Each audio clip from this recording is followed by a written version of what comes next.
네, 감사합니다. 존경하는 대의원과 당원 동지, 국민선거인단 여러분, 황우여 대표님과 동료 의원, 위원장, 구청장, 시구 의원 후보 여러분들, 일자리와 복지를 챙기는 일복 터진 시장 후보, 정을 몽땅 둔 사람, 기호 2번 정몽주입니다. 고맙습니다. 바쁘신데도 이렇게 참석해 주셔서 정말 감사드립니다. 원래 노래자랑 가도요, 조용필과 이미자 선생은 좀 뒤에 나오는 것 아시죠? 감사합니다. 오늘 이 자리에 서니 2008년 전당대회에 출마했던 일이 기억납니다.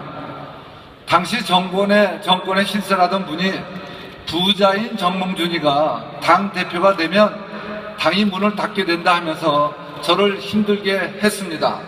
그 다음에 제가 당 대표가 되었지만 당이 문을 닫는 일은 물론 없었고 오히려 당과 저희 지지도가 많이 올라갔습니다. 2008년 총선 때에는 울산에서 서울로 올라오라는 당의 명령을 흔쾌히 따랐습니다. 민주당이 손학규 대표와 정동영 대통령 후보를 축으로 해서 쌍끌이 바람을 일으키려고 하니 그 바람을 막으라고 하는 지상명령이었습니다.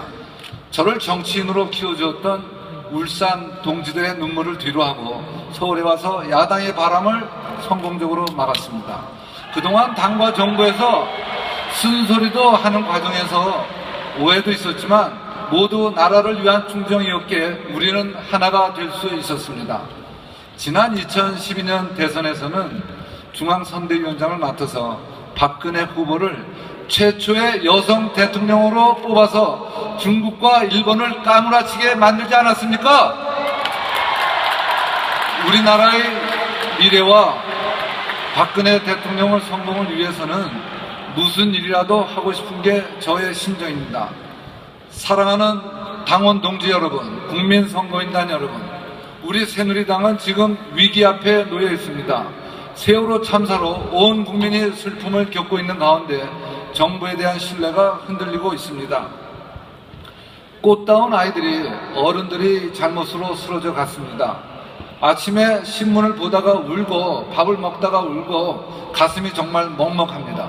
우리 모두는 죄인입니다. 이 죄의 업보를 어떻게 씻어야 하겠습니까? 엎드려서 슬퍼하기만 해서 되겠습니까? 슬픔이 클수록 더 열심히 일해서 안전한 대한민국을 만들어야 하지 않겠습니까? 이제는 국민의 생명을 지키기 위해 나라의 구석구석을 다 바꿔야 합니다.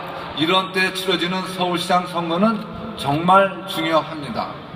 왼쪽으로 기울어진 박원순 시장의 서울시는 활력을 잃고 잠들어 있습니다. 이번에 우리가 서울시장을 찾아오지 못한다면 대통령의 국정 운영은 어려움에 직면할 수도 있습니다. 존경하는 당원 동지 여러분, 국민 선거인단 여러분, 오늘 우리는 냉정하게 생각해 보아야 합니다. 과연 누가 박원순 시장과 싸워 이길 수 있겠습니까? 누가 위기에 놓인 박근혜 정부를 도울 수 있겠습니까?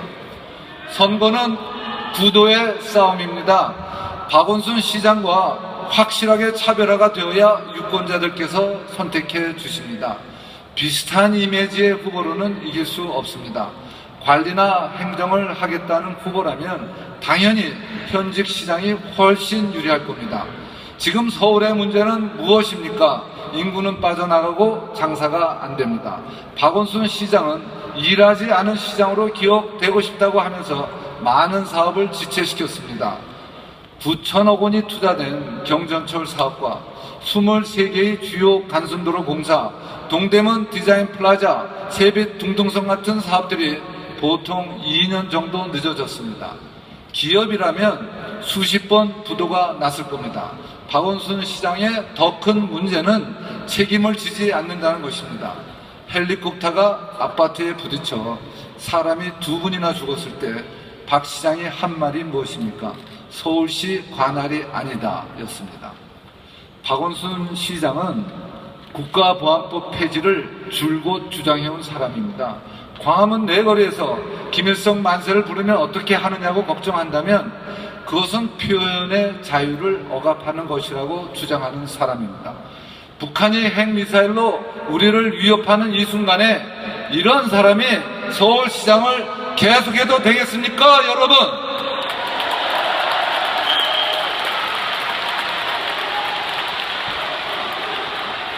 박원순 시장은 재개발, 재건축, 뉴타운, 그리고 용산 사업 전부 부정적으로 말씀하십니다. 박원순 시장은 되도록이면 안 하는 쪽에 무게를 두고 있습니다. 저는 가능하면 하는 쪽으로 하겠습니다.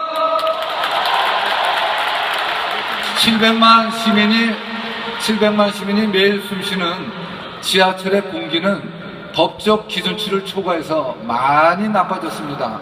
그런데도 서울시는 1년에 단 한 번 측정해서 문제가 없다고 발표합니다.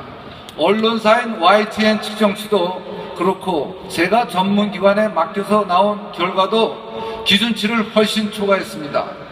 서울 시민에게 이렇게 중요한 일을 거짓말을 하는 시장 계속해도 되겠습니까? 안 되겠죠? 사랑하는 서울 시민 여러분, 우리 서울에 희망이 넘치던 때가 있었습니다. 88 서울 올림픽과 2002년 월드컵 때만 해도 우리는 하면 된다는 자신감으로 가득 차 있었습니다.